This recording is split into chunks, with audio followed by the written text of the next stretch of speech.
কলমি শাক দিয়ে শুটকি মাছের চচ্চড়ি।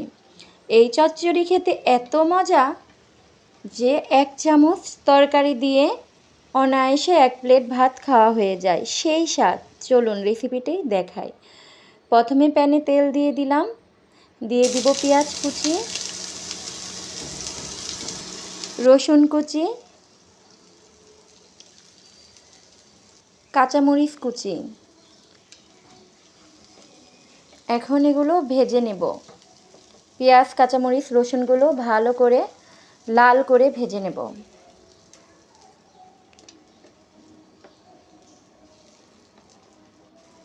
এবার দিয়ে দিব লবণ স্বাদ মতো।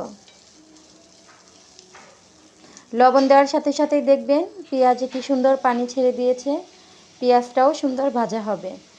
এবার দিয়ে দিলাম 1 চামচ হলুদের গুঁড়ো, দিয়ে দিলাম 1 চামচ মরিচের গুঁড়ো, 1/2 চামচ ধনিয়ার গুঁড়ো। আমি একটু বেশি ঝাল দিব, কারণ শুটকির তরকারিটা ঝাল ঝাল হলে কী যে মজা লাগে সত্যি। তারপরে দিয়ে দিলাম একটু পানি।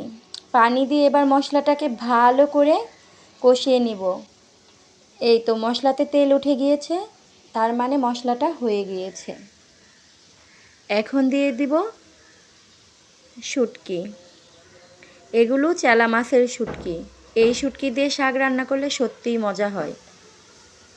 শুটকিটা এখন মশলার সাথে কষিয়ে নিব কিছুক্ষণ।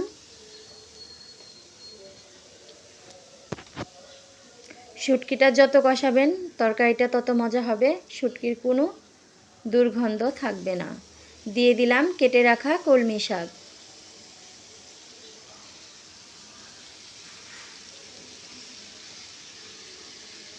কলমি শাক দিয়ে শুটকি আর মশলা দিয়ে সুন্দর করে মিশিয়ে নিব। ভালো করে মিশানো হয়ে গেলে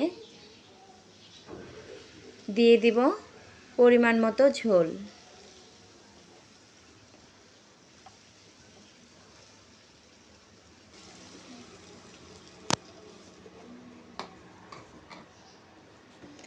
খুব বেশি ঝোল দিব না, যেহেতু এটা শাক রান্না। অল্প ঝোলেই সুন্দর করে চচ্চড়ি করে ফেলব।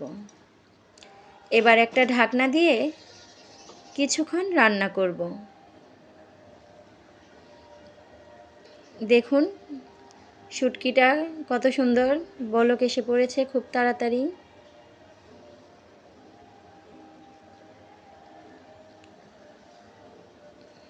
খুব সহজেই এই শুটকি রান্নাটা আমার হয়ে গেল।